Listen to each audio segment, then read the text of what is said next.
Oke, kita mulai saja perkuliahan kita hari ini.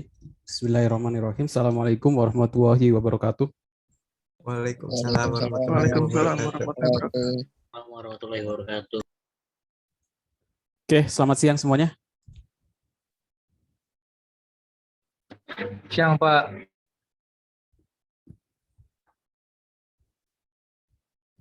Alhamdulillah di siang hari ini kita bisa ketemu lagi di mata kuliah pengujian software dan sistem ya. Ini pertemuan ke-6 atau minggu ke-6. Otomatis ini pertemuan sebelum terakhir ke pertemuan ke-7 ya, pertemuan terakhir. Hari ini kita akan bahas pertemuan ke-6 sama pertemuan ke-5 ke-6, yaitu pengujian black box dan pengujian white box. Di pertemuan kemarin saya sudah bahas tentang prototyping, termasuk dengan tugasnya. Untuk yang belum mengerjakan, silakan dikerjakan. Oke, sebelum saya bahas tentang materi selanjutnya, mungkin ada yang mau ditanyakan untuk tugas atau materi sebelumnya?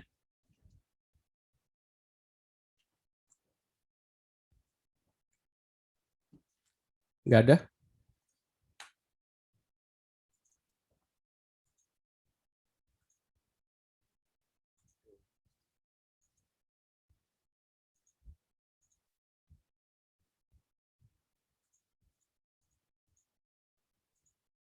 Bentar, saya lihat dulu.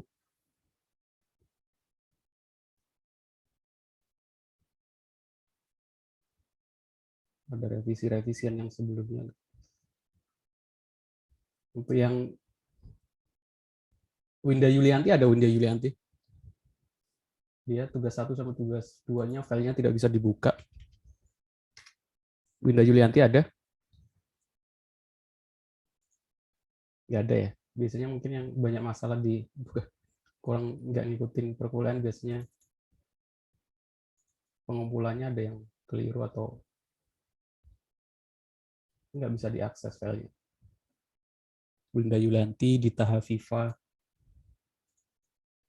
kelihatan sih kalau nggak mengikuti perkuliahan.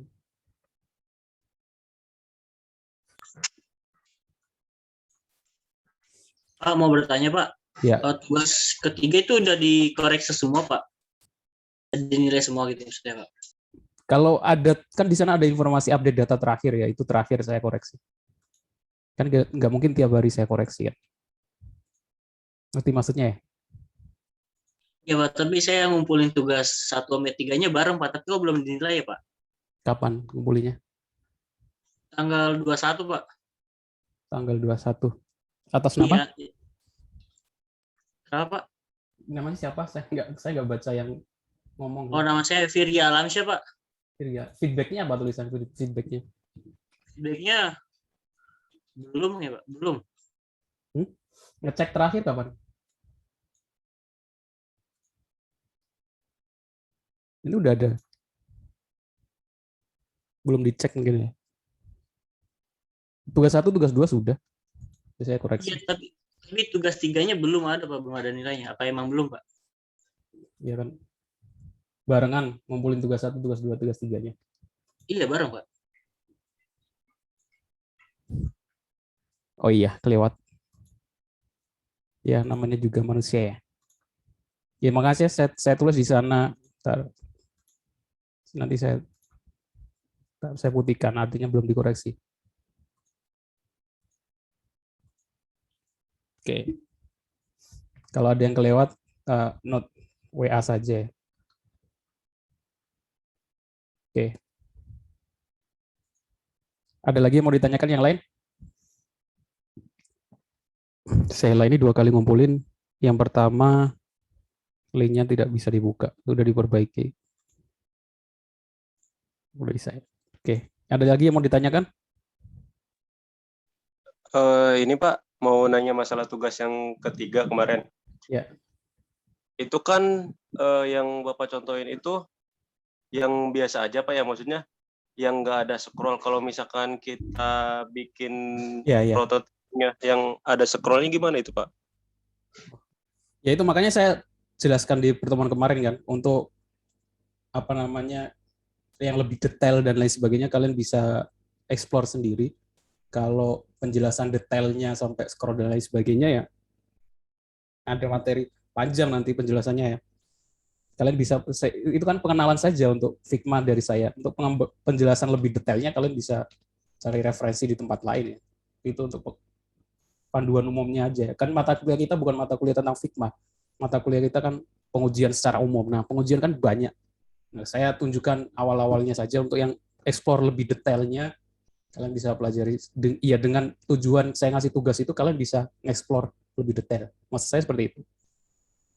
Kalau untuk Figma nanti akan berderet-deret hanya untuk pertemuan-pertemuan ya. Saya kira referensi di sudah banyak yang menjelaskan webinar tentang Figma. Makanya kadang saya share kursus Figma itu kan di grup. Itu harusnya berbayar karena ada kupon jadi gratis yang di Udemy. Itu maksudnya ya. Paham maksud saya ya? Oke? Ya baik Pak, terima kasih Pak. Iya, sama-sama. Ada lagi yang mau ditanyakan?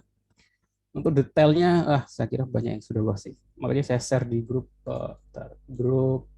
pengujian. Itu ada, saya pernah share 18A3 ya. Ini juga saya insya Allah mau ikut ini, Artificial Intelligence poster.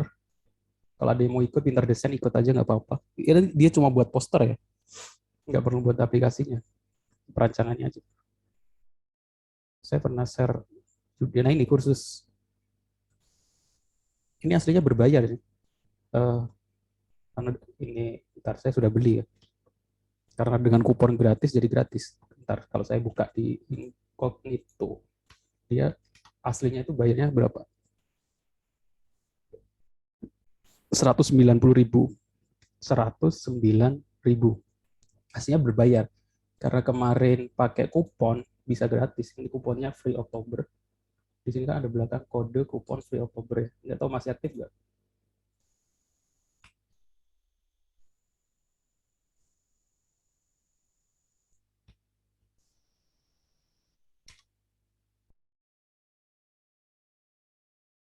Kuponnya udah nggak aktif. Jadi sudah berbayar ini. Itu ya maksud saya. Kalau yang kemarin sempat ngeklik dan ini, ya bisa akses ini dengan gratis. Saya sudah klaim kuponnya. Nah ini tinggal ke kursus.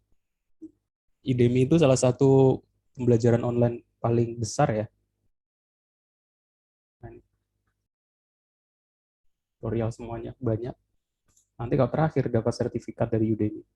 Bisa ditaruh di UEA LinkedIn untuk portofolio. Oke. Gitu ya. Oke, ada lagi yang mau ditanyakan?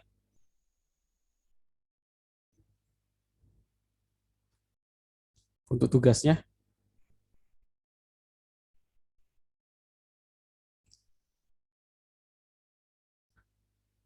Nggak ada?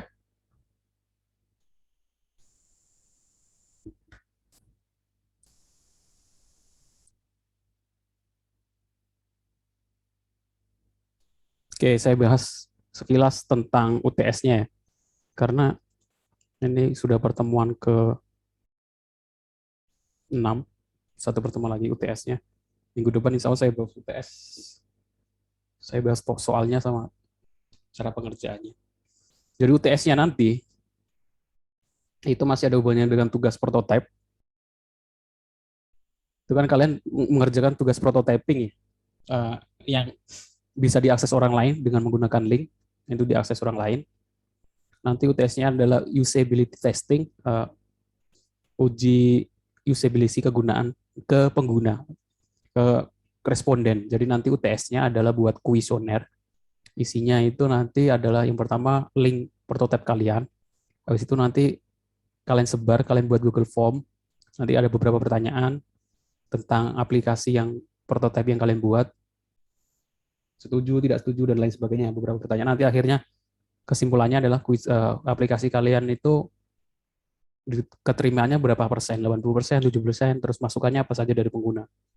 Jadi nanti UTS-nya adalah prototipe itu kalian taruh di link, terus kuesioner ditanyakan, Habis itu nanti ada diolah datanya, ya paling pengisinya 10 sampai 15 teman kalian sendiri atau teman mahasiswa di PB gitu ya, atau bebas. Dari situ diolah, nanti pengolahannya bagaimana, perhitungannya nanti saya bahas di pertemuan ke-7. Jadi kalau bisa prototipenya dibuat bagus. Nanti kalian biar nggak malu, karena di kuesioner nanti, udah pernah buat kuesioner belum? Udah pernah buat kuesioner untuk penelitian dan lain sebagainya? Belum, Pak. Belum. Belum. Belum. Tapi pernah ngisi kuesioner tentang penelitian gitu? Pernah ngisi kuesioner orang lain yang tentang penelitian gitu? Oh, ngisi pernah, Pak. Kenapa ngisi mah, Pak? Kan di sana ada perkenalan, nama saya sini sedang mengerjakan Ntar saya cari di contohnya kuesioner. Saya cari contoh aja mungkin di Twitter biasanya banyak yang nge-share kuesioner.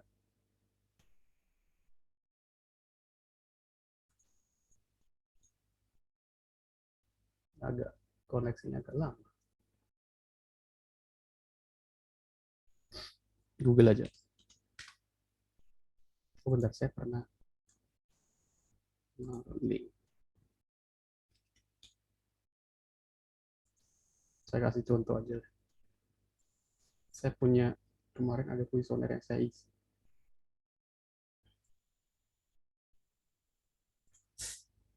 Ini contoh ya, ini dari kampus lain. Saya taruh linknya di web Zoom. Ya nanti buat seperti ini.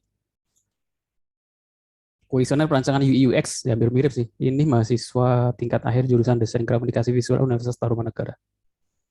Jadi nanti kalian kasih nama, jadi biar kalau prototipenya kalian asal-asal juga malu sendiri ya. Jadi ya harus syarat sih, harus kalau kuesioner ya perkenalan, etikanya seperti itu. Judul, perkenalkan, mahasiswa tingkat akhir, jurusan mana, mahasiswa gitu aja. Tugas untuk memenuhi tugas perkuliahan apa, saya membutuhkan pendapat perancangan mobile untuk mall ini, untuk mall Cimahi sih. Nanti kalian aplikasi yang kalian ini prototypingnya. Kalau ini nggak perlu lah. Ini karena ini dia skripsi nih, jadi lebih detail. Korespondensi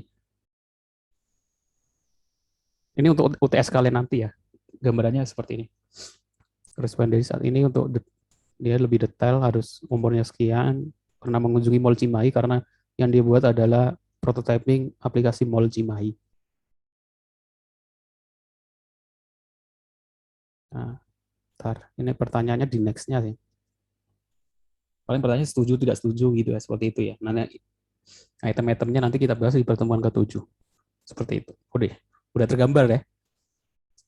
Nanti kalian taruh link prototipe kalian di sini.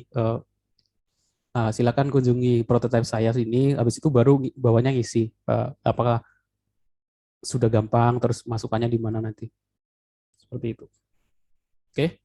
Itu untuk UTS. Jadi sudah saya kasih tahu sekarang UTS-nya seperti itu. Jadi untuk yang tugas prototipe, kalau bisa dibuat sebaik-baiknya biar ya nggak malu-malu juga karena ada nama kalian di sana. Sama kampus juga, nama kampus. Apalagi nanti kan kalian taruh di WA atau disebar di WA, nyebar kemana-mana gitu ya. Oke. Ada yang mau ditanyakan?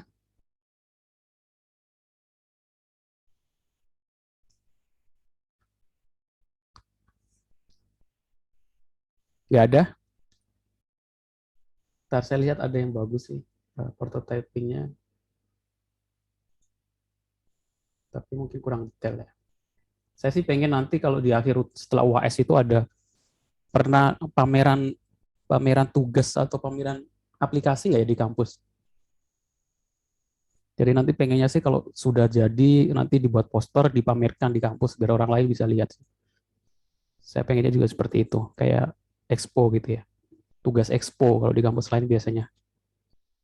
Nah, ini yang lumayan bagus sih. Bayu Aji, ada Bayu Aji buat referensi yang lain. Biasanya suka desain. Dia buat electronic parking di kawasan Jababeka. Ya prototyping aja, nggak apa-apa. Tapi kan kemungkinan diimplementasikan bisa. Elektronik dia buat tempat parkir terbaik, cari lokasi parkir, pembayaran mudah. Oke.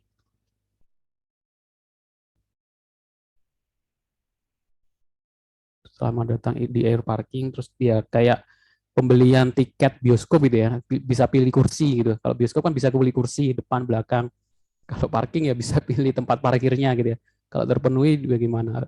Tapi masalahnya tukang parkirnya harus memetakan dulu ya kendaraan ukuran sekian, sekian tempatnya di sini-sini ya.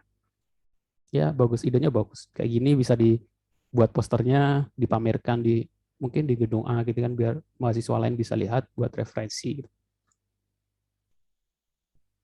Kita lihat OTP-nya, Figma-nya, linknya. Ini sangat mungkin diimplementasikan, tapi dia harus didata dulu apa tempat parkirnya, terus dibuat garis ya, biar tetap rapi. Link prototype.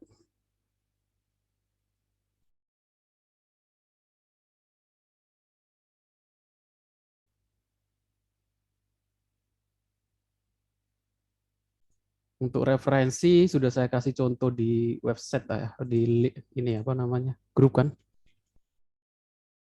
Nah ini mulai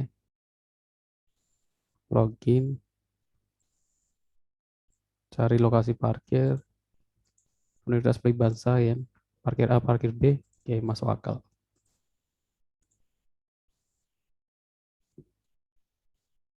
Nah bagus ya.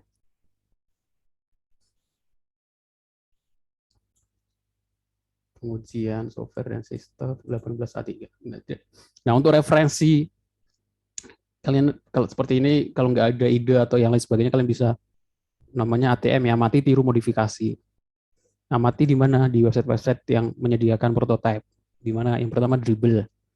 Kalian klik populer, mobile, nah di sini udah banyak referensi, kalian bisa lihat. Share screen saya kelihatan kan? Kelihatan Pak, kelihatan. Ya, kelihatan. Kalian ikut-ikut aja grup UI UX referensi di grup WhatsApp, Telegram banyak sih. Mereka paling saling nge-share desain masing-masing. Yang paling lagi rame sekarang itu desain apa nih? Polymorphism atau ya apa ya istilahnya yang transparan seperti ini yang lagi rame. Transparan. Dulu kan sebelum-sebelumnya itu flat design istilahnya. Flat design itu kayak bootstrap seperti itu. Ada dribble, terus ada lagi ini Instagramnya para UI UX ya. UI UX itu ngupload hasilnya di sini, bukan di Instagram. Ada websitenya sendiri seperti itu. Terus ada satu lagi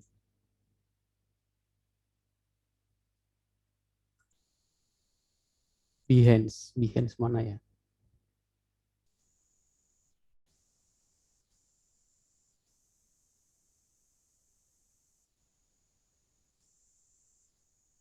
Ini nih. Nah, Behance Gallery. Ini UI UX kopi sejiwa desainnya. Seperti ini ya. Yang lain juga ada banyak. Oke. Jadi amati, tiru ya bentuknya ditiru, warnanya ditiru, habis itu modifikasi, ganti warna, gambarnya disesuaikan, studi kasusnya diganti, kayak tadi kopi sejiwa ganti aja, studi kasusnya ganti keinginan kalian apa, laundry atau yang lain, gambarnya disesuaikan, warnanya diganti, bentuknya disesuaikan, udah seperti itu, amati, tiru, modifikasi, akhirnya nanti kalian akan punya sense of bagaimana yang baik dan benar itu bagaimana, seperti itu. Itu untuk tugas 3 yang kemarin. Terus ada hubungannya dengan UTS nanti. Oke, ada yang ditanyakan?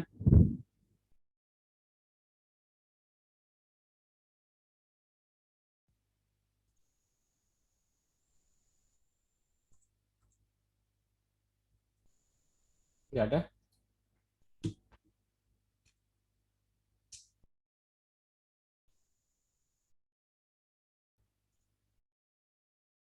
Kalau nggak ada, saya lanjutkan di materi kita hari ini, pertemuan ke-6 dan ke-5. Ke-5 dan ke-6, yang pertama ada pengujian black box. Sekarang kita masuk ke pengujian black box dan pengujian white box. Ada ya di antara keduanya namanya pengujian white box, gray box ya, abu-abu. Oke, pengujian black box. Sebelumnya saya mau tanya, kalian udah pernah dengar istilah pengujian black box atau belum? Ada yang udah pernah dengar sebelumnya?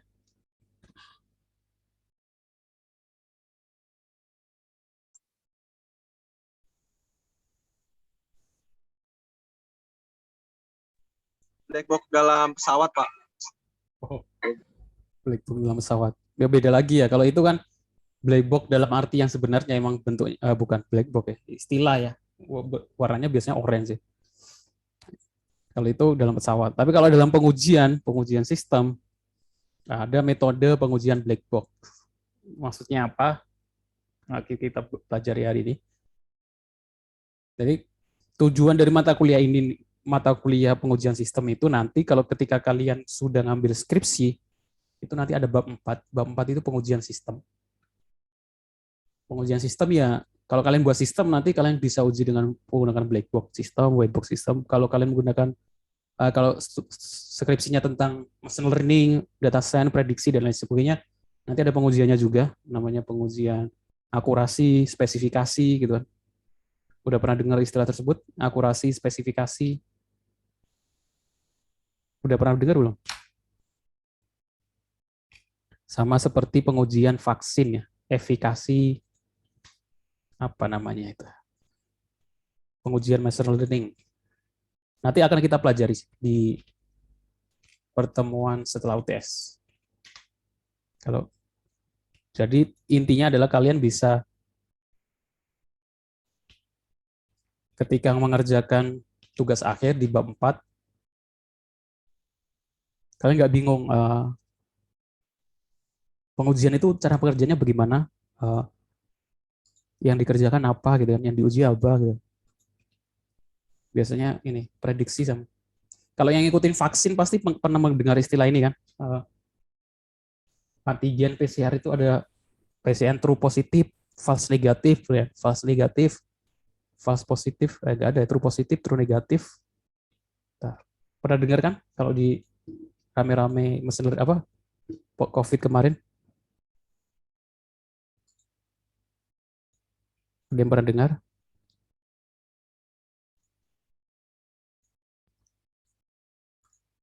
Itu pengujian machine learning atau pengujian. Jadi ketika ini prediksi kalau di sistem ya prediksi, kalau machine learning, kalau di PCR ya hasil PCR-nya prediksi, ini aktual. Kalau hasil PCR-nya positif, terus aktualnya positif, ya itu namanya true positif.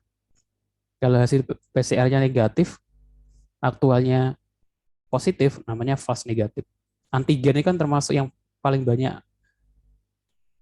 ini apa namanya false negatif ya. Secara antigen negatif tapi hasilnya positif. Gitu. Nah sistem yang baik itu bisa mendeteksi semuanya. Ketika negatif dia bisa mendeteksi negatif, ketika positif dia bisa mendeteksi positif. Bukan berarti sistemnya itu bisa mendeteksi positif aja. Ketika ada yang negatif dia nggak bisa mendeteksi. Seperti itu. Itu nanti ada pengujiannya sendiri. Sama sih prediksi saham, prediksi Bitcoin gitu kan ada yang ambil skripsi tentang itu ya. Aktualnya apa, prediksinya apa, sama atau enggak. Oke, saya masuk lagi ke pengujian black box. Apa itu pengujian black box?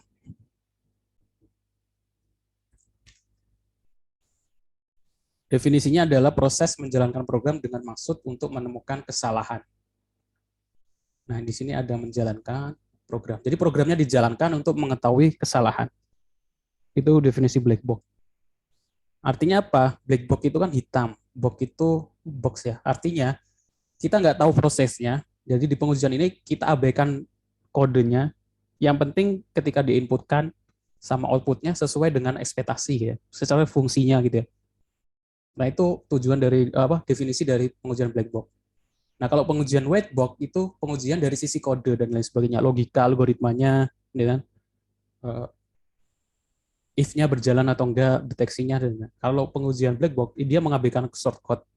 Yang penting outputnya benar, gitu ya. Programnya dijalankan dan nggak ada kesalahan ketika dijalankan. Nah itu pengujian black box. Jadi artinya si penguji walaupun nggak paham program pun bisa melakukan karena maksudnya di belakangnya kita abaikan prosesnya. Tapi kalau pengujian white box, outputnya diabaikan, mau hasilnya benar atau enggak, yang penting logikanya itu berjalan dengan baik atau enggak. Kodenya itu berjalan atau enggak. Dia dari sisi softcode. Oke, cukup jelas ya penjelasannya? Udah tergambar ya?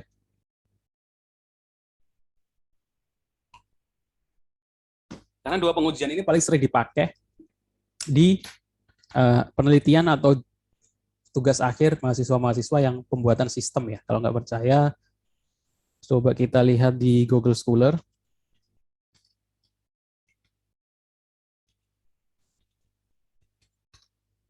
Kita cari jurnal pengujian sistem. Sistem informasi.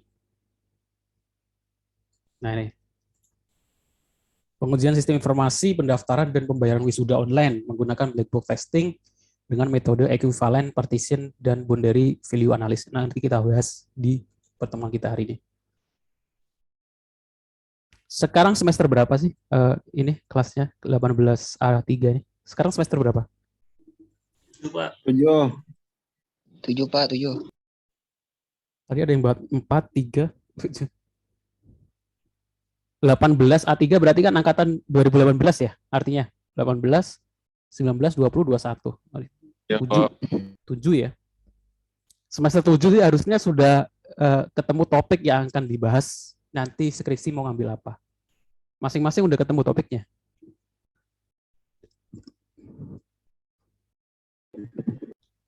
Belum? Belum, Pak. Udah. Udah. Uden Sulaiman udah. Apa yang mau mengambil topik skripsi tentang apa? Tadi yang jawab Uden.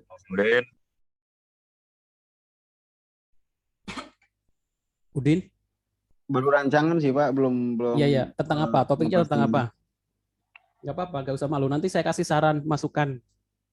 Saya ingin membuat sistem penerimaan santri baru. Santri di pesantren. Pesantrennya mana? Kasusnya di mana? Studi kasusnya? Ya. Studi kasusnya di Cikarang Pusat. Oke. Pesantren Nurul Falah.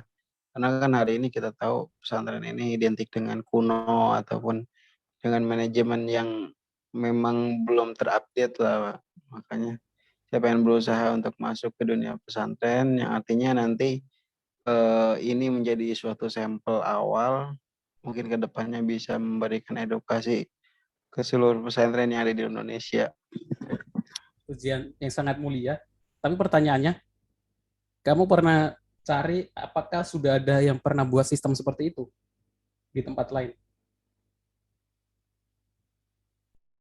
Sudah kan? Saya kasih contoh ya, sistem informasi pesantren. Saya kasih saran, nanti biar ada jalan keluar. Jadi, skripsinya bukan buat sistem informasi pesantren, nanti saya kasih saran, ada hubungannya tentang mata kuliah ini.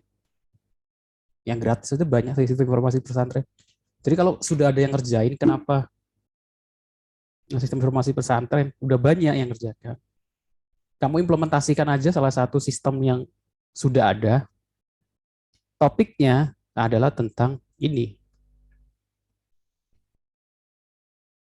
Ini kan ada jurnal tentang pengujian sistem informasi pendaftaran dan pembayaran wisuda online menggunakan black box testing, metode equivalent prototyping, partitioning, dan boundary analysis.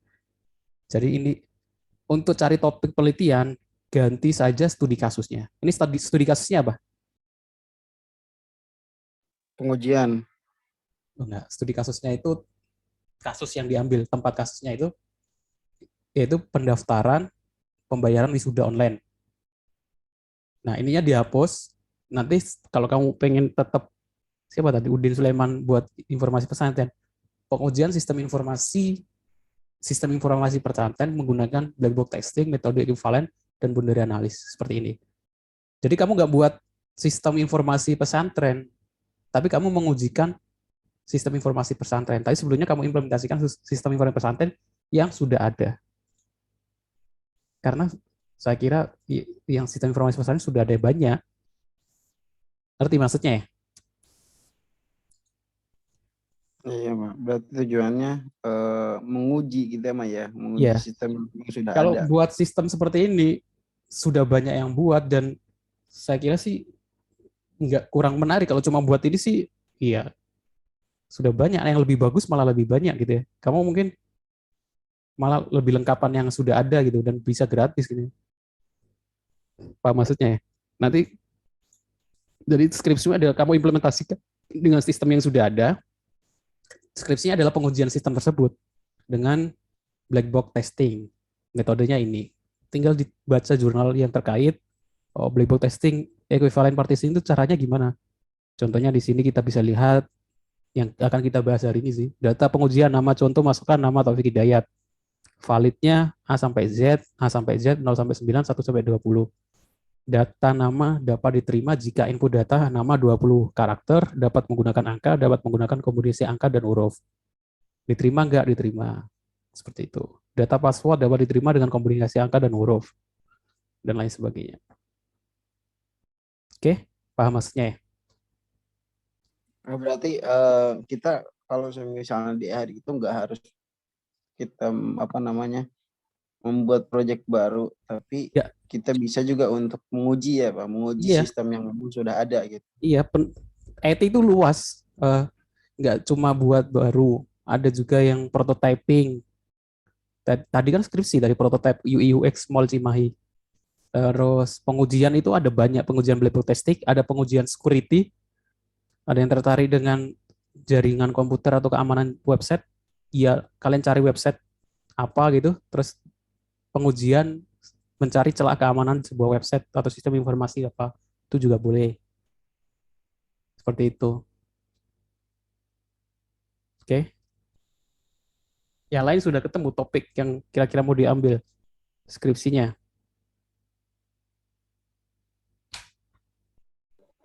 Siap, makasih banyak Pak sebelumnya sudah memberikan pencerahan. Iya. Referensi mungkin untuk pembelajaran masukan dengan yang lain ya. Jadi tujuan saya sih jangan sampai nanti setelah semester ke-8 ya. Terus ditanya skripsi mau ambil apa? Mau ambil apa? Jawab pertanyaan kayak gini nggak bisa jawab gitu. Itu yang menyedihkan. Walaupun banyak mahasiswa sekarang seperti ini ya, di kampus lain juga. Setelah 8 semester atau 4 tahun, masa nggak tahu mau topik yang diambil tentang apa? Apa maksudnya?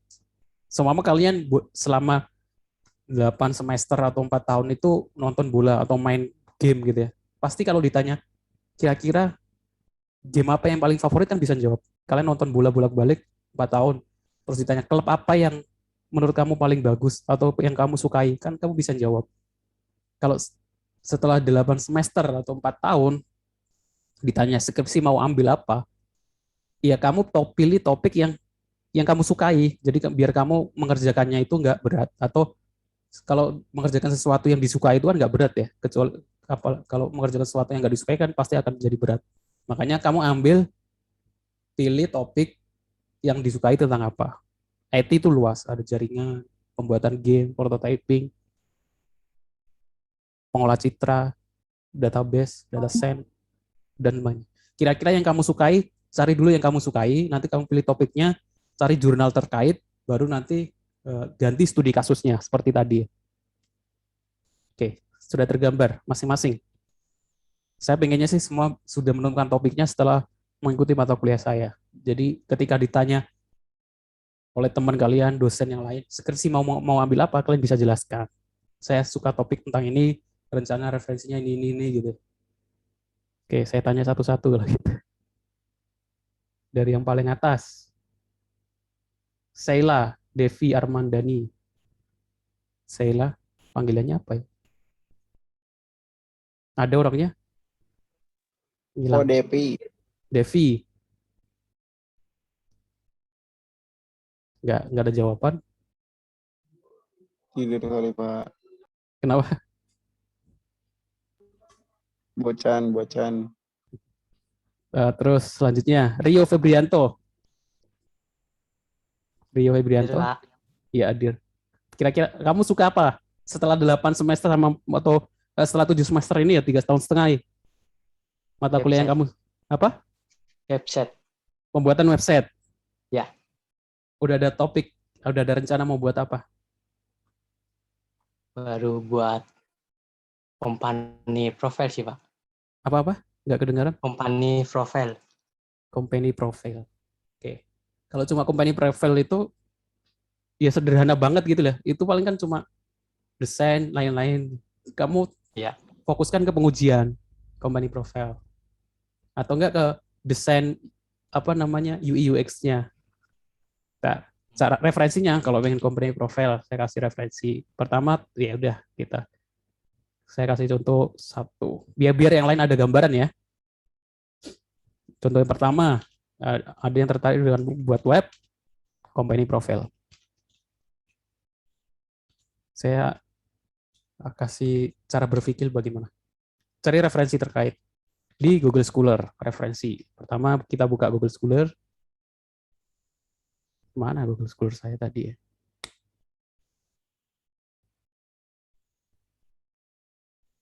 Tapi udah pernah buat sistem website sebelumnya? Buat websitenya sudah pernah. Oke. Kamu jangan ngajukan judul pembuatan company profile. Nggak akan diterima kalau seperti itu. Ada triknya.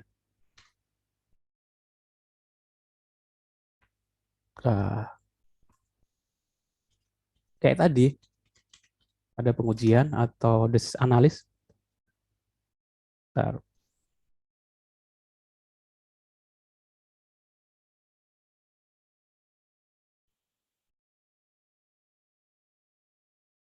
Nah, referensi itu minimal 5 tahun ya, kalau etik 5 tahun, 4 tahun lah. Jangan terlalu jauh.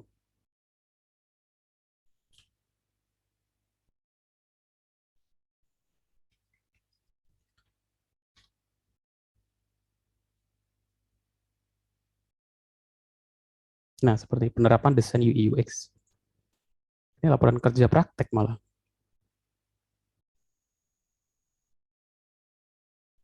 Bentar.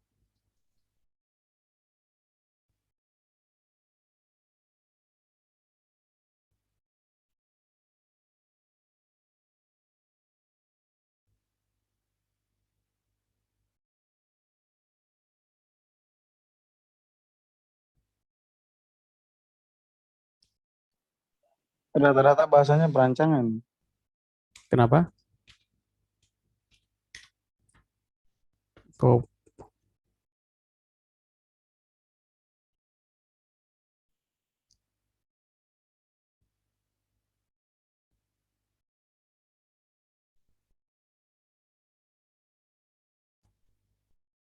jadi kalau pembuatan company profile memang kebanyakan cuma bagian dari KKP ya.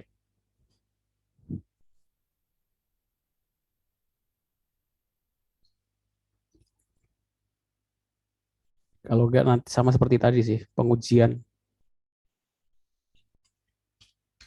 Kalau enggak sama seperti Udin Sulaiman ini, kamu buat company profile dulu, jadi baru melakukan pengujian.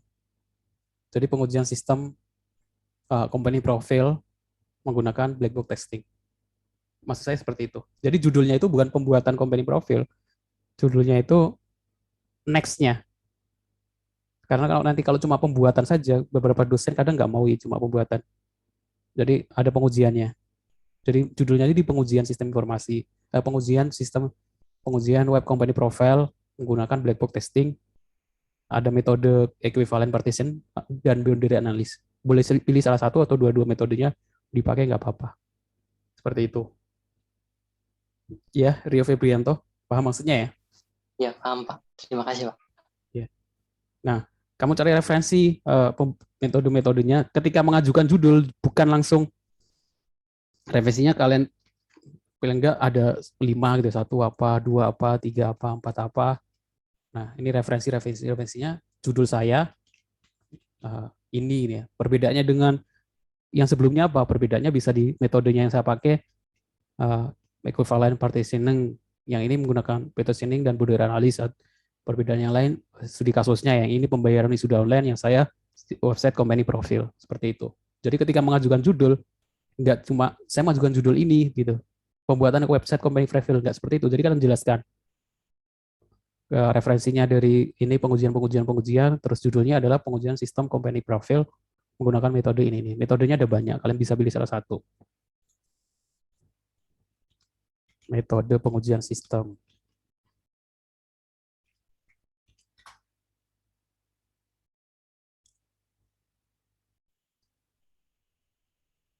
Ya, kebanyakan bunda dari analis sama itu tadi.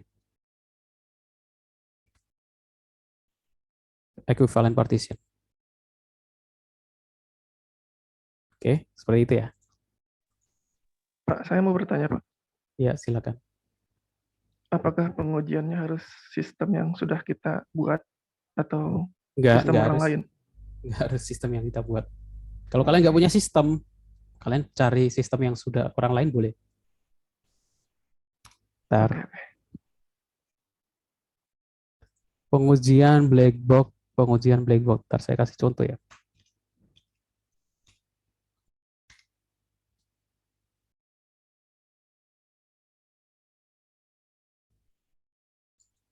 Nah, pengujian black box pada aplikasi sales terbaik menggunakan tekniknya. Dia nggak, kita lihat jurnalnya, dia mau menjelaskan nggak dia buat sendiri atau nggak sistemnya. Ini tahun berapa ya? 2019, masih baru. Nggak harus, bisa aplikasi orang lain. Atau aplikasi yang sudah jalan. Lebih bagus kalau aplikasi yang sudah jalan di PT apa atau tempat apa. Pengujian sistem informasi apotek di PT Apotek Kimia Farma atau yang lain sebagainya gitu ya. Jadi kalian harus punya channel yang punya kenalan yang bisa mengakses sistemnya, kalian bisa melakukan pengujiannya. Seperti itu ya.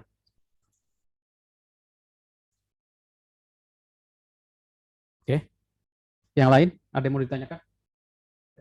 Saya mau nanya satu-satu. Berarti scripting nggak semuanya buat sistem gitu ya, Pak ya? Kevin Bisa Saputra. cuma uji. Iya, bisa di pengujian aja. Pengujian, bahkan kalau pengujian security, pengujian black box masih ada kuesioner. Dan kalau pengujian celah, pengujian keamanan web, itu ada web tool-nya mah. Saya kasih contoh ya.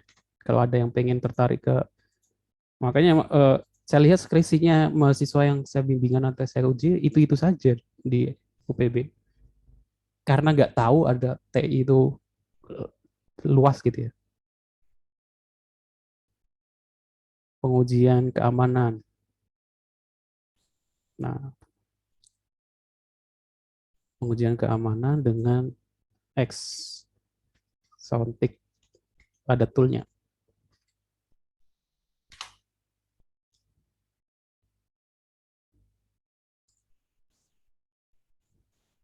Jadi kalau pengujian keamanan ya sistemnya bukan sistem yang kita buat. Ya mungkin keamanan e-kampus, kita uji, kita cari celahnya, itu juga bisa jadi skripsi. Cari celahnya gimana? Susah nggak? Ada toolnya. Toolnya menggunakan, saya kasih contoh.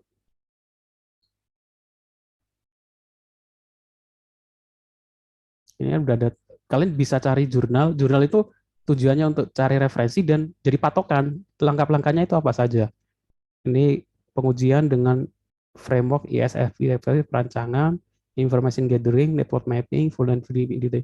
Ini langkah-langkah dalam mencari celah ya. Hacking biasanya di Kali Linux itu biasanya kategorinya ini, information gathering, network mapping, vulnerability identify, enumerating, gaining access, penetrasi, remote user, maintaining asset, covering trace. Ini frameworknya seperti itu, langkah-langkahnya. Nanti tahapannya apa saja, di sini udah dijelaskan, kalian tinggal ngikutin aja. Information gathering itu pakai WIS domain, IP lookup scanner biasanya untuk terus port scanner yang terbuka apa saja, ini dijelaskan fungsinya. Network mapping menggunakan Nmap, jadi nggak perlu coding, pakai tool Nmap itu melakukan port scanning, vulnerability identifikasi, melakukan pemindahan vulnerability. Toolnya, ini kan toolnya, metodenya, Vega, penetration, manual test. Ini ada ini by manual, ini cari referensi. Gaining asset, memperoleh informasi pada website, ada toolnya. Web analis. Yang lain, itu untuk mencari celah. Nanti dibuat laporannya, dianalisa. Kan toolnya itu nanti ngasih analisa.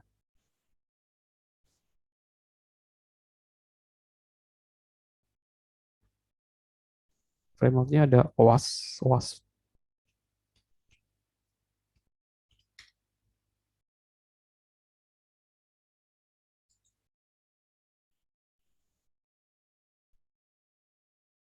Analisa keamanan web server operasional sistem menggunakan ISAF dan OWASP.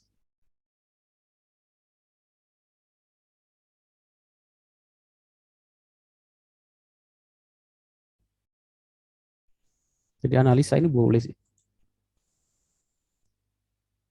Nah, yang penting adalah cari referensi, baru nanti kalian ganti studi kasusnya. Analisa kualitas keamanan sistem informasi e-office berbasis pada STIMIC PROSMA dengan menggunakan OWASP top 10. Jadi tinggal diganti studi kasusnya, analisa kualitas sistem informasi e-kampus pada website Pelita Bangsa menggunakan metode ini. OWASP top 10 itu apa? Ya kita baca, pelajari. Ini ada toolnya sih. Ini hasil toolnya, nanti ngasih hasil, kita tinggal menjelaskan analisa. Ini toolnya nanti kelemahannya di mana-mana. Ini namanya Accounting.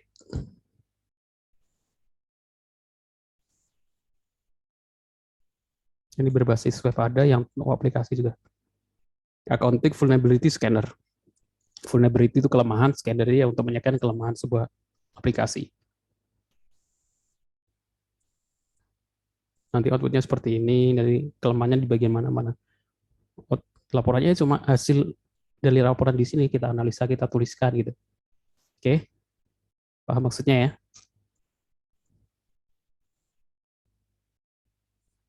Yang lain mungkin ada yang mau ditanyakan?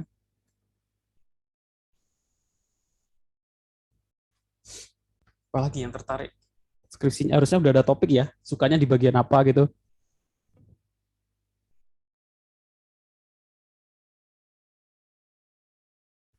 Assalamualaikum Pak, saya mau bertanya Pak. Ya. Ya kan saya ini di minatnya di dalam bidang data scientist ya, kayak survei gitu menganalisa data kan. Nah, saya itu rencana ya planning ya untuk skripsi itu sendiri. Ya. Saya sih ingin membuat ini money converter gitu Pak. Kan bahwasanya kan sekarang kan lagi zaman-zamannya kayak ini kan kayak cryptocurrency kan. Ya. Mata uang digital. Nah, planning saya tuh rencananya mau bikin kayak money converter gitu Pak. Dan misalnya Bitcoin ke Indonesia rupiah itu berapa harganya gitu Pak. Kira-kira gimana Pak? Saya harus memulainya dari mana gitu Pak? Maksudnya itu prediksi, atau kalau converter kan biasanya di tool aplikasinya kan sudah ada kan? Iya, harganya. Saya mau buka prediksi gitu. Jadi itu aplikasi saya tersendiri gitu Pak, menggunakan Kotlin gitu, di Android developer. Android Studio. Enggak. Converter itu kan blockchain kan sudah ada kayak saham gitu kan, udah ada ketentuannya di jam sekian, ya, harganya sekian. Itu kan enggak perlu harus ada converter dan lain sebagainya. Converter ya tinggal harganya berapa, tinggal berapa dolar di convert kan ke rupiah. Kalau seperti itu Pak. Kalau saran saya sih ke prediksi harga kripto. Apa maksudnya prediksi? Bukan prediksi gini Pak, kan ke harga market dunia itu kan setiap detiknya kan kayak rupiah itu kan setiap detiknya naik turun ya sebenarnya Pak. Nah, maksud saya tuh nanti saya bakal ngambil dari server global lah gitu Pak. Nah, jangan tahu lucu.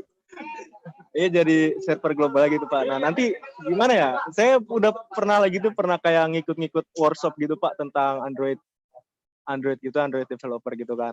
Iya. Nah, gitulah Pak. Gimana saya jelasinnya, agak bingung juga Pak. Kalau converter kan nggak perlu analisa data, converter ya di convert aja. Maksudnya kan sudah ada datanya dari pusat ya. Biasanya pakai IPA. Iya, biasanya pakai IPA kan.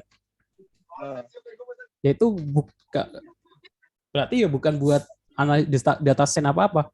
Soalnya harganya $1. Ya tinggal di convert $1 harganya berapa?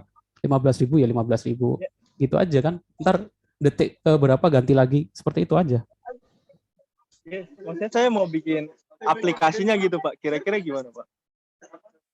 Ya sama seperti tadi, nanti akhirnya kalau judulnya hanya buat aplikasi, itu terlalu kelihatan ya cuma buat aplikasi aja. Ditambahin embel-embel ada UI UX-nya atau desainnya atau dimasukkan pengujiannya. Iya. Paham maksudnya ya? Iya, paham, Kamu paham. tetap buat aplikasinya, tapi nanti judulnya di bagian UI UX-nya nanti fokusnya di mana gitu. Kalau enggak pengujian usability testing-nya. Iya, benar, Pak. Ntar saya bahas usability testing sekilas ya. Oh iya, boleh Pak, bahas Pak. Jalan lucu. Kamu tetap buat aplikasi Android itu kan hanya untuk converted biasa ya, di convert gitu aja. Nanti fokus ke judulnya adalah uji usability testing aplikasi Android-nya.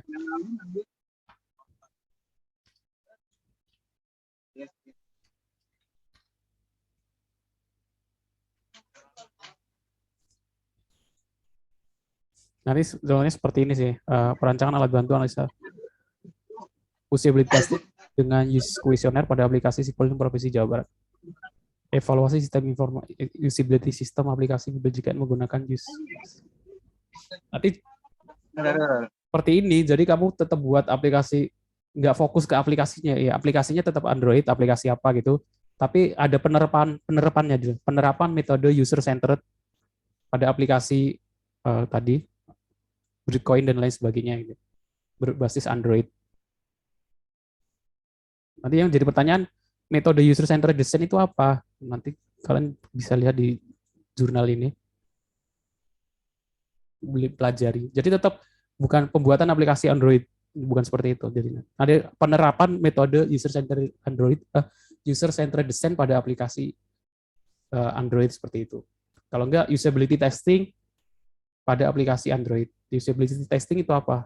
Nah, ada tulisannya di sini penjelasan. Ini usability testing nanti yang kita bahas tadi, yang saya jelaskan, yang akan kita kerjakan di UTS nanti.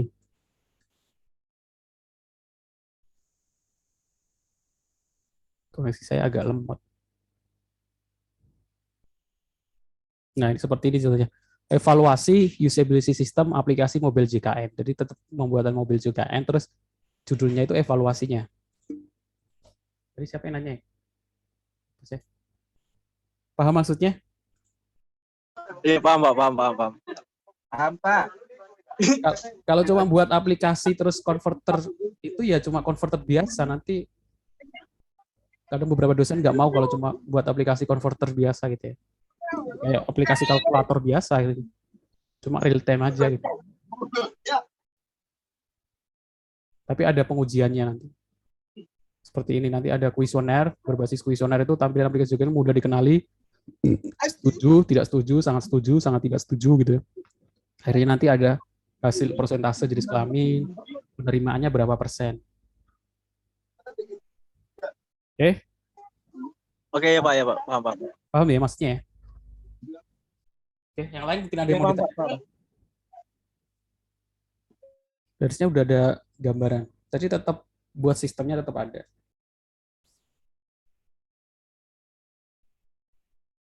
Oke, yang lain? Kira-kira sudah ketemu topik yang mau diambil untuk skripsinya?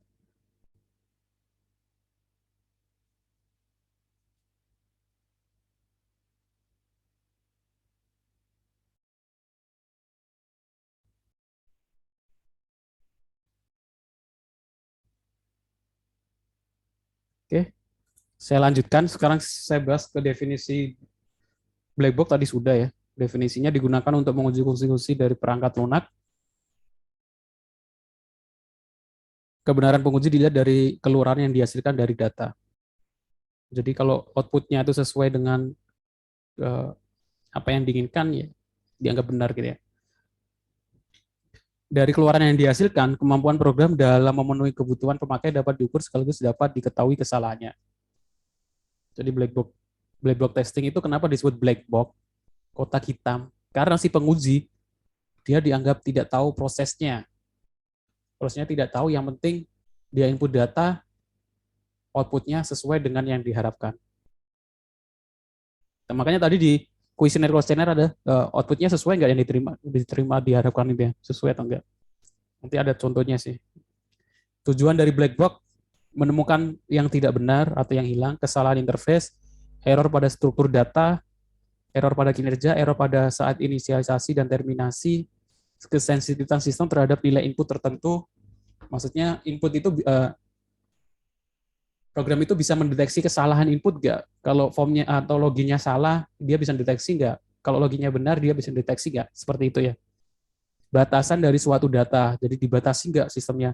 Seumpama ada inputan nama kan harusnya huruf ya, nggak boleh karakter dan lain sebagainya. Ketika kita inputkan angka saja 1, 2, 3, sistem bisa mendeteksi bahwa itu bukan nama atau enggak, seperti itu. Jadi kalau buat sistem udah semester 7, buat form nama gitu kan, ya paling enggak namanya bisa mendeteksi kesalahan. Form email, input tanggal gitu, itu yang paling rawan biasanya tanggal ya. Kalau saya penguji biasanya saya agak detail tentang form seperti itu. Kalau tanggal diinputkan, formatnya kan beda-beda, ada yang bulan dulu, ada yang tanggal dulu, ada yang tahun dulu gitu ya. Jangan cuma input tipe teks seperti biasa seperti ini, terus usernya bisa ngisi apa saja, tanggal bisa diisi huruf, kan jadi masalah. Kalau tanggal ya dibuat date picture atau kalender gitu kan, kalau kalian isi form di Android atau di website, nanti akan muncul kalender, bisa pilih tahun, bisa pilih hari, tanggal gitu kan. Untuk mengurangi kesalahan, misalnya ada yang isi 31 Februari, kan nggak mungkin 31 Februari. Kalau dengan tanggal itu kan bisa diseleksi, bisa sesuai gitu. Terus dibatasi sampai tahun berapa, tanggal lahir tahun ditulis 1800 kan nggak mungkin. Sistem kan harus dibatasi. Nggak mungkin tanggal lahirnya 1800 gitu ya. Seperti itu. Itu tujuan dari pengujian black box. Nah, sebenarnya hal-hal sepele kayak gini akan menambah pekerjaan ya. Tapi emang untuk mengurangi resiko dan error, ya harus dibuat pencegahan-pencegahan seperti itu. Kalau enggak, nanti akan banyak hal kesalahan ketika sistem sudah direalisasikan. Oke.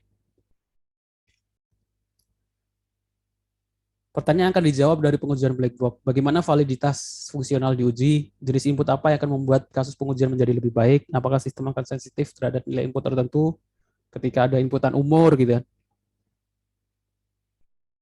Harusnya kalau ada inputan umur sih, kalau ada inputan tanggal lahir harusnya nggak perlu inputan umur ya, karena otomatis dengan tanggal lahir itu kita bisa tahu umur seseorang sih, nggak perlu diinputkan. Itu gunanya sistem. Kalau form pasti pakai kertas kan biasanya tanggal lahir ditulis manual, umur ditulis manual ya. Kalau sistem nggak perlu, dengan tanggal lahir kita bisa tahu umurnya dia, bahkan bisa detail. 23 tahun, 24 tahun, 6 bulan, berapa hari gitu. Oke, cukup jelas. Sebelum saya masuk ke beberapa metode pengujian black box, ada metode grade based, metode equivalent partitioning yang tadi dibahas, ada Bundari value analysis.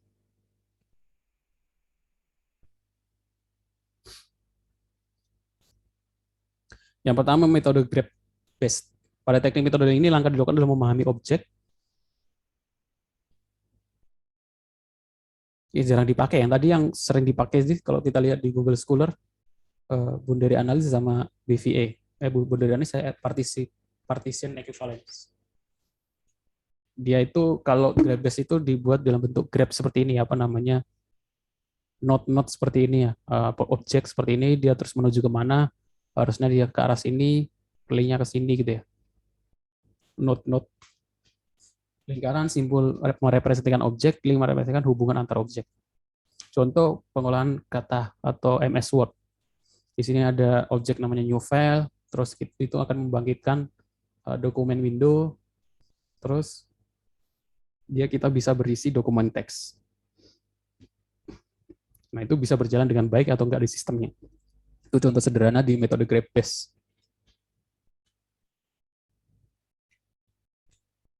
Ini yang selanjutnya langsung yang kedua, metode equivalent partitioning merupakan test case yang ideal mengungkapkan kelas kesalahan. Karena pada teknis ini berusaha mengungkapkan kelas-kelas sehingga mengurangi jumlah total case yang harus dikembangkan. Metode ini membagi domain input dari suatu program ke dalam kelas-kelas data. kelas data yang terbentuk disajikan sebagai kondisi input. Contohnya bagaimana? Nah, kondisi input itu sesuatu yang kita inputkan di program itu ya, form dan lain sebagainya. Itu kan biasanya ada beberapa macam, ada rank harga, ada numerik harga khusus tertentu, serangkaian harga atau himpunan, ada suatu kondisi boolean. Kondisi boolean ya true false 0 atau 1. 0 atau 1 gitu. Kelas ekivalensi dapat ditentukan sebagai pedoman sebagai berikut. Kalau suatu rank itu inputan kasus ujinya adalah 1 valid, 2 invalid, sama semuanya, 1 valid, 2 invalid. Jadi kita uji yang 1 benar, sistemnya bisa mendeteksi atau enggak. Terus kita uji dengan 2 kesalahan, sistemnya bisa mendeteksi 2 kesalahan input invalid atau enggak. Itu kalau suatu rank khusus himpunan. Kalau boolean 1 valid, 1 invalid. Boolean contohnya ya yang true false 2 pilihan ya, laki-laki atau perempuan gitu ya. Gitu. Contoh kasus, contohnya seperti ini, sebuah aplikasi perbankan otomatis, di mana aplikasi ini digunakan oleh nasabah untuk bertransaksi dengan bank menggunakan ATM. Nah, inputan ATM kan biasanya, kalau sekarang sih 6 digit ya. Dulu sih kadang masih 4 digit. Sebagian input data dari aplikasi adalah, inputannya adalah ada PIN sama pilihan menu. PIN itu 4 digit, pilihan menu itu ada menu penarikan, pembayaran, informasi, dan transfer. Nah, ini yang jadi PIN gitu ya, 4 digit. Kalau sekarang itu password aja minimal 6 digit ya. Terus kalau beberapa sistem yang agak detail, agak bagus security-nya, itu juga ada aturannya. Maksudnya password harus terdiri dari huruf besar, huruf kecil, angka, sama karakter ya, dengan 6 digit. Ada yang seperti itu, biar lebih aman. Jadi kalau kalian buat sistem dari sekarang, apalagi sistem itu diakses orang banyak, dari berbagai macam orang, dan ada transaksi dan lain sebagainya, yang penting, kalau bisa sih passwordnya jangan buat sistem. Pasti kalau yang sebelum-sebelumnya kan kalian buat sistem ya, buat form password, silakan masukkan password apa saja, nggak ada seleksi apapun ya. Kalau dari sekarang ya harusnya untuk keamanan harus ada syaratnya. Kalau password itu minimal 6 digit. Ketika dimasukkan 3, 4 digit, 5 digit, nggak boleh diterima. Atau invalid gitu ya. Setelah 6 digit itu ada syarat lagi. Yang pertama harus huruf besar. Harus ada huruf besarnya gitu. Kalau nggak ada huruf besarnya, invalid. Juga sistem bisa mendeteksi gitu ya, kesalahannya di mana. Huruf besar, kalau nggak ada kalau huruf besar semua, nggak ada huruf besarnya juga invalid. Terus ada angka gitu, 1, 2, 3, 4, 5, 6, 7, 10, harus ada angkanya. Terus harus ada karakter, spasi, underscore, bintang, titik koma, dan lain sebagainya. Itu biasanya password yang bisa diterima. Sekarang standarnya seperti itu. Itu akan sebenarnya menambah pekerjaan programmer ya, yang buat sistem. Makanya kadang lebih enak menggunakan framework. Dengan framework itu biasanya sudah ada menu-menu seperti itu, fungsi-fungsi seperti itu, library seperti itu, tinggal kita panggil. Tapi kalau kita native, buat sendiri ya kita membuat fungsi sendiri untuk mengecek satu-satu. Harus huruf besar, huruf kecil, karakter, dan angka.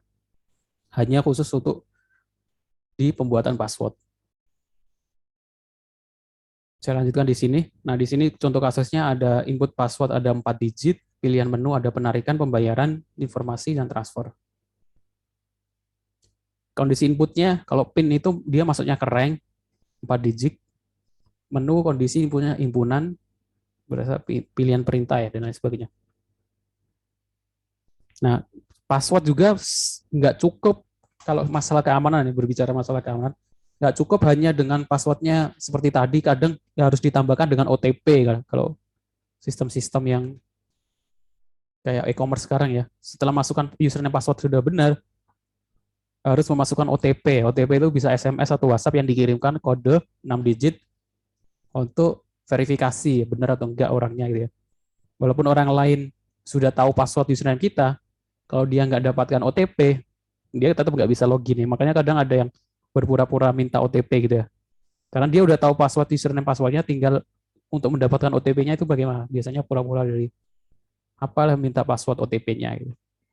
Itu lebih aman lagi, ada OTP. Terus biasanya ada juga pembatasan login, limit login gitu ya. Kalau di ATM biasanya ada ya limit login. Kalau udah salah 3 kali biasanya langsung diblokir. Kalau nggak pengen diblokir, kalau sudah salah 2-3 kali, biasanya dikasih waktu 10 menit atau 20 menit untuk mencoba lagi. Itu tujuannya untuk apa? Tujuannya untuk yang pertama untuk keamanan sama mencegah brute force, pemaksaan ya. Contohnya PIN lah.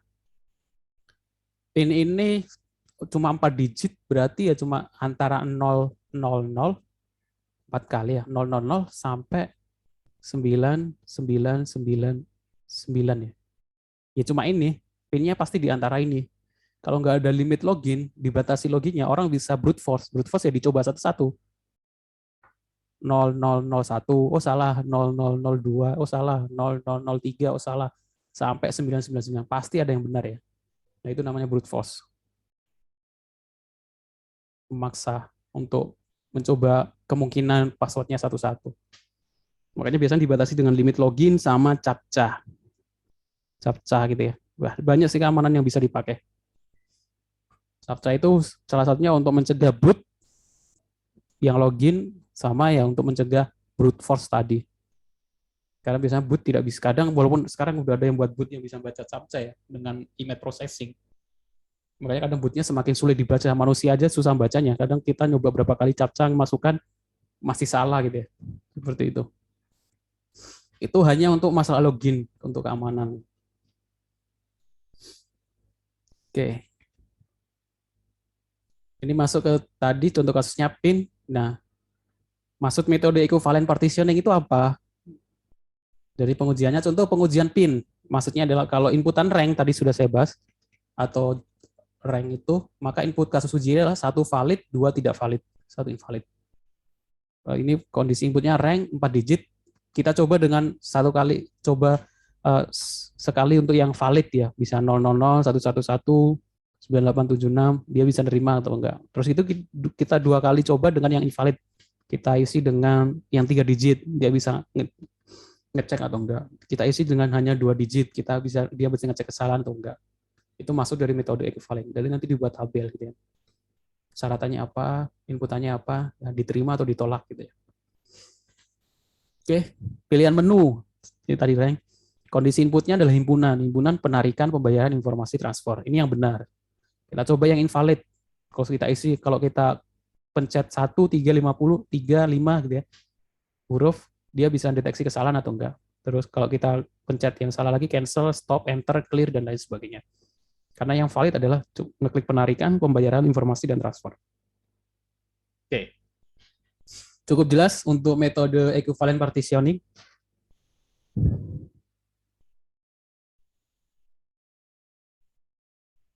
Cukup, Pak.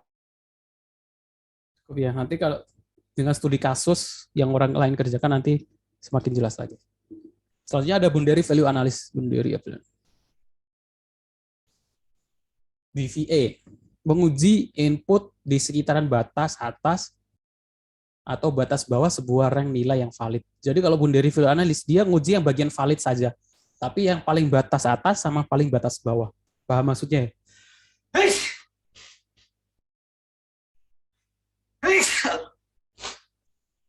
Menguji nilai maksimal sama nilai minimal input. Jadi dia nggak menguji yang invalid, menguji batas yang paling atas sama batas yang paling bawah. Saya kasih contoh. Coba semuanya ada nilai gaji gitu ya. Nilai gaji itu minimalnya berapa? Kita masukkan nilai yang paling kecil sama nilai yang paling besar. Kayak dari umur ya. Umur batasannya 0 sampai berapa jadi batasi. Sampai 100 gitu ya. Kalau 101 invalid berarti kita pengujiannya dari 0 sampai 100. Diterima atau enggak? Kesimpulannya, metode grab-based mengeksplorasi hubungan dan tingkah laku objek. Partisi equivalent membagi domain input ke dalam kelas data yang mungkin untuk melakukan fungsi perangkat lunak. Terus yang terakhir, analisa nilai batas atau boundary value analysis, memeriksa kemampuan program untuk menangani data pada batas yang dapat diterima.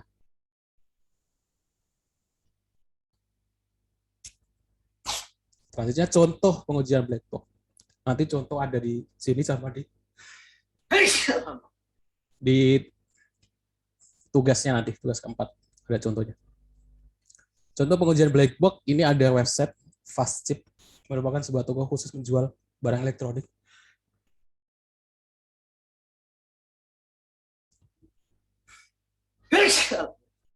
Agak pilek saya. Sistem di sini harus menampilkan informasi penjualan komputer pada toko. Nah, di sini ada form, contoh pengujian black box-nya di sini ada form. Share screen saya kelihatan kan? Kelihatan Pak. Masih bisa mengikuti kan? Masih fokus. Ini contoh ya, biar contoh kalian bisa nanti di akhir ya, apa tugas akhirnya bisa menggunakan sistem sendiri atau sistem orang lain. Untuk pengujian black box di sini pada form tersebut kami menemukan beberapa kesalahan, yaitu tab index tidak berjalan semestinya. Tab index ini nggak tahu yang bagian mana. Kolom nama bisa dimasukkan angka dan karakter. Nah, nama standarnya huruf ya. Walaupun sekarang ada nama yang agak susah ditulis. Udah tahu namanya anaknya Elon Musk? Nggak bisa ditulis ya. Udah tahu belum? Iron Man versi nyata ya Elon Musk. Karena dia buat ngirim mobil ke Tesla, ngirim kendaraan ke bulan. CEO Tesla namanya kayaknya nggak bisa ditulis di form. Tapi ya, orang kaya ngapain ngisi form juga ya? Anak Elon Musk. Ini namanya. Nggak, di keyboard aja nggak ada kayaknya. Orang pinteran ya, aneh. Ini namanya ya, XAE X11. AE ini di keyboard nggak tahu di bagian mana tulisnya. Ya, juga karakter ini, ada min-nya juga. Kalau di pengujian black box nggak bisa. Tapi kalau sekarang semakin aneh-aneh, ada juga namanya pakai angka dan karakter juga. Kalau dulu sih nggak ada, jarang. Terus kolom telepon bisa dimasukkan huruf dan karakter. Ini juga itu bagian dari ini telepon. Nah, telepon ini 0812345678 bisa, terus ditambahin huruf bisa dimasukkan. Ini nggak boleh. Ini pengujian black box. Tidak terdapat captcha untuk memastikan bahwa user adalah manusia. Nah, di sini untuk login tidak ada captcha-nya. Kalau nggak ada captcha-nya nanti bisa ada boot yang otomatis gitu ya, untuk otomatis. Biasanya orang-orang yang jualan online kan biasanya ada yang komentar otomatis, jawabin chat otomatis, jawabin komentar otomatis gitu ya. Kalau nggak nyepam di komentar orang lain itu yang ya tulis bukan manusia ya, bot ya. Bot itu saya kasih gambaran, saya pernah buat bot. Kalian buat sistem, inputannya biasanya username, password, sama Instagram yang paling gampang. Username, password, enter, nanti dia otomatis buka browser sendiri, memasukkan username, password, buka Instagram, terus kita masukkan hashtag apa yang akan kita pilih spamnya gitu ya. Sama ya kalau enggak, kalau jualan ya versi jualan. Nah, saya pengen jualan kaos bola. Nah, kaos bola MU gitu ya. Berarti tinggal saya cari yang pakai hashtag MU. Kalau enggak cari yang di caption-nya ada tulisan MU gitu ya. Nah, terus komentarnya apa? Silakan Kak, baju MU murah gitu, linknya gitu. Udah saya enter, dia buka browser otomatis, username password masukkan otomatis karena nggak ada captcha-nya ya. Terus dia buka Instagram, terbuka, terus dia searching MU, kalian muncul banyak gambar ya. Udah diklik satu-satu komentar, diklik satu komentar. Nanti kita batasi berapa posting yang ingin kita posting, 100 gambar. Ya udah, kita klik enter, tinggal nunggu. Botnya berjalan sendiri. Nah itu jualan paling nggak kalau 1000 komentar, siapa tahu nyangkut 2-3, lumayan kan. Kalau orang dulu jualan nyetak brosur, berdiri di lampu merah, ngasih soalnya cuma 200-500 lembar, harus ngeprint, butuh biaya banyak, tetap dilakukan. Sekarang tinggal duduk, enter, sama aja. Informasi tersampaikan ke orang yang banyak. Seperti itu ya.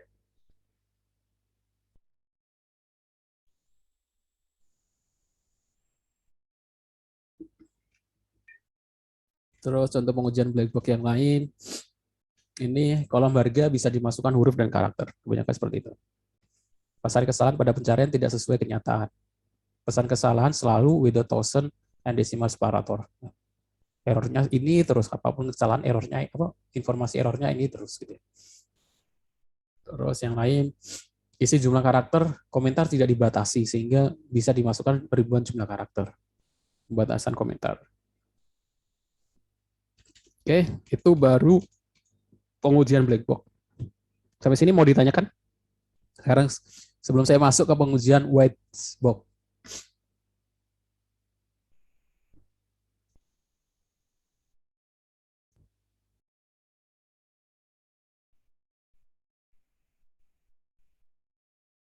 Nggak ada ya. Saya percepat. Saya yakin sih fokus orang sih ada batasnya. Lebih dari sejam itu biasanya fokusnya udah berkurang. Tadi sudah saya jelaskan kan. Cek suara saya kedengaran? Terdengar, Pak. Ada Pak, ada. Dengar, Pak. Oke.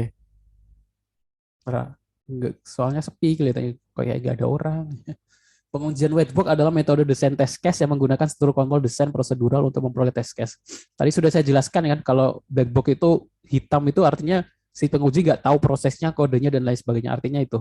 Yang penting inputnya benar, outputnya harus benar gitu ya.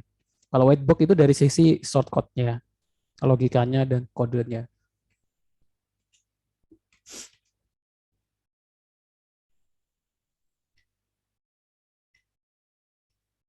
Dari jalur logikanya, dari dia dari sisi programmer sebenarnya kalau pengujian whitebox bisa. Nanti juga ada alpha testing, beta testing. Nanti saya bahas. Kecacatan pada perangkat lunak adalah sebagai berikut: kesalahan logis, kesalahan tipografi dalam pemrograman, dan lain sebagainya. Logis itu logika algoritmanya gitu ya. Yang dibutuhkan dalam whitebox testing adalah source code. Kalau yang dibutuhkan dalam black box testing adalah sistem berjalan dengan baik, dijalankan sistemnya. Mengapa source code? Ada structural testing proses, program logic driven testing, design based testing, dan lain sebagainya. Ada nanti istilah logic driven testing itu ada sih sebenarnya di automatic testing. Setelah UTS nanti akan kita bahas. Ada jalur logika. Kekurangan pengujian secara menyeluruh justru menimbulkan sumber daya. Semakin sering kita uji, maka membutuhkan sumber daya semakin banyak ya, karena diadukan uji terus-menerus, akhirnya perbaikan terus-menerus. Program yang kecil biasanya menghasilkan banyak sekali jalur logika. Ini untuk yang logik if else. Semakin banyak if else-nya, maka semakin pusing. Bukankah black box testing jauh lebih cepat dan lebih mungkin dilakukan? Jawabannya karena ya adanya kesalahan logika, bukan kesalahannya bukan di input outputnya, kesalahan logika di programnya ya, di kodenya kadang. Kemungkinan besar seperti itu.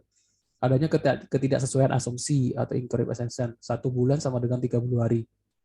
Masalahnya ada juga bulan Februari dan bulan lain yang ada yang 31, ada yang 28 gitu ya. Biasanya kesalahan asumsi. Adanya kesalahan penulisan kode atau typographical errors. Mungkinkah dilakukan pengujian whitebox? Mungkin, ya, tidak dilakukan secara menyeluruh. Nah, cukup dilakukan pada jalur logika yang penting saja. Terus, yang pasti komunikasikan dengan black box testing. Jadi biasanya ya, whitebox sama black box tetap dilakukan dua-duanya bersamaan. Ini basic path testing. Tapi jarang dilakukan. Sekarang contoh ke pengujian whitebox. Sama seperti tadi, fast chip, merupakan toko.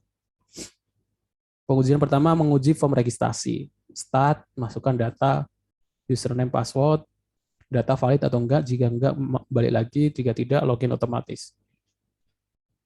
Terus yang kedua menguji form tambah komentar. Start, login, menu utama, data valid, pilih opsi komentar, tambah komentar, menu utama. End. Nah, proses, ini ada kekurangannya. Proses terdapat pada proses kembali ke menu utama. seharusnya sistem melakukan pengulangan ke menu di halaman ini, di pembuatan halamannya ya. Ketika di menu utama di sistem nggak ada menu back untuk kembali ke menu utama. Hal detail seperti itu untuk pengujian Wedgebox di flowchart, bagian flowchart-nya. Biasanya kelupaan sih, belum ngasih double backs.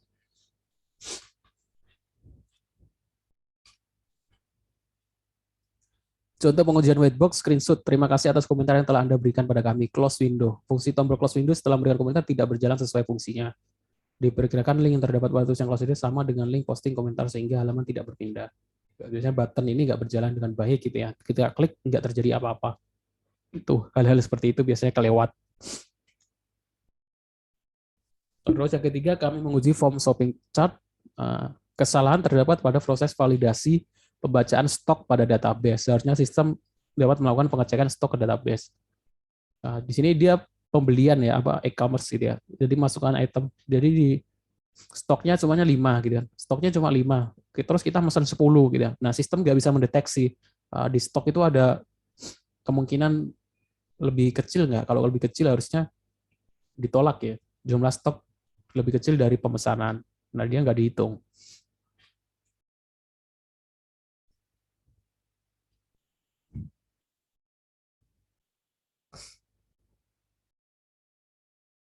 Tidak terdapat validasi jumlah stok terhadap, nah ini KTY-nya ditulis 900, akhirnya muncul total yang besar.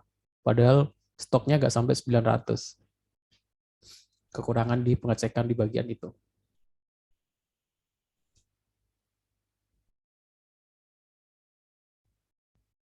Contoh pengujian Whitebox, maintenance yang bisa dilakukan, pembersihan, pengawasan, pengecekan komentar yang masuk selama proses update, perbaikan tampilan sistem agar lebih mudah diakses, pengecekan terhadap domain yang digunakan, meningkatkan kualitas layanan searching, dan lain sebagainya. Oke, sekarang saya akan bahas tugas 4, review tugas akhir. Kalau sebelumnya kan review jurnal ya. Ini review tugas akhir. Jadi ada tugas akhir, laporan tugas akhir, lengkap dari bab 1 sampai bab 5. Kalian review.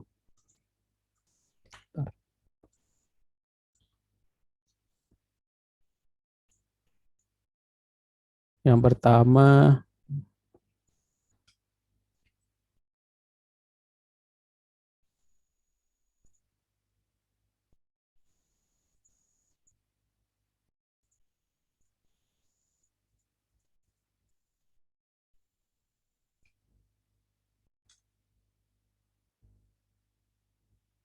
sistem informasi akademik berbasis website di MTS Negeri Parakan.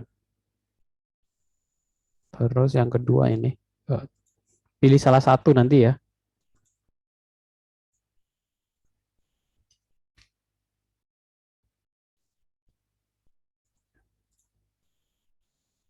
Jarang-jarang ada kampus yang ngupload laporan mahasiswa lengkap dari awal sampai akhir.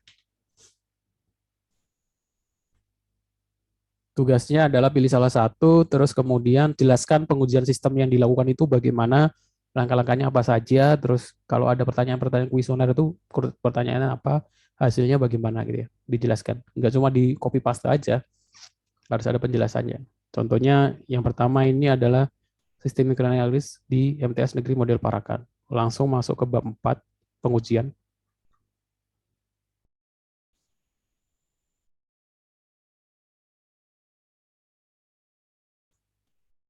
Nanti kalian jelaskan.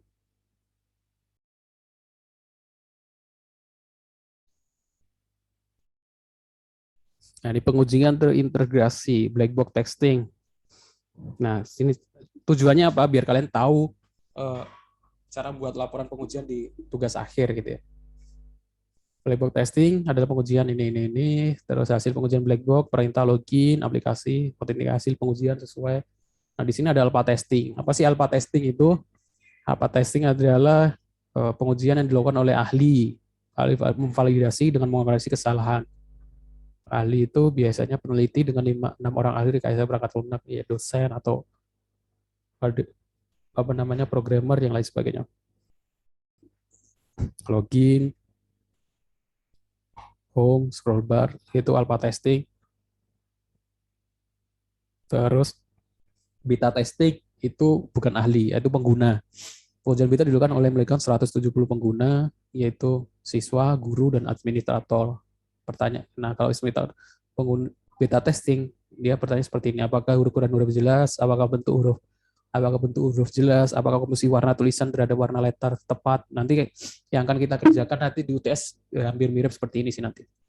Nanti setuju atau tidak setuju. Nanti akhirnya akan ketahuan berapa persentase penerimaan siswa aplikasi kita gitu.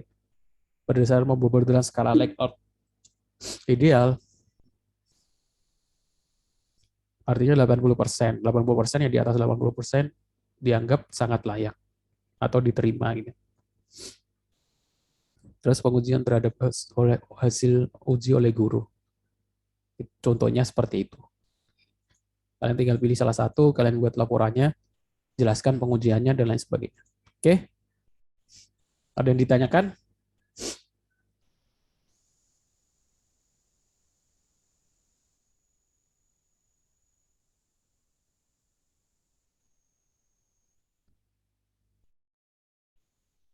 Ada yang ditanyakan?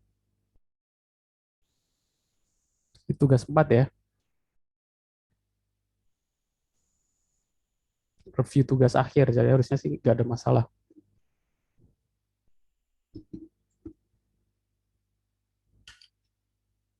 Untuk materi nanti saya upload habis ini ke website saya.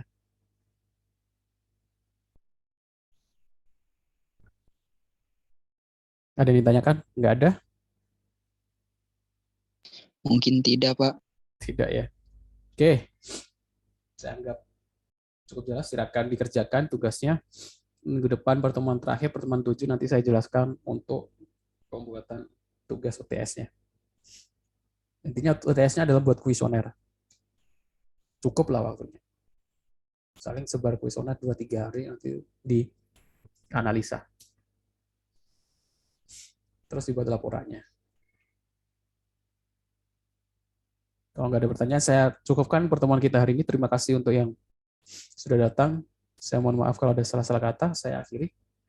Assalamualaikum warahmatullahi wabarakatuh. Waalaikumsalam warahmatullahi wabarakatuh.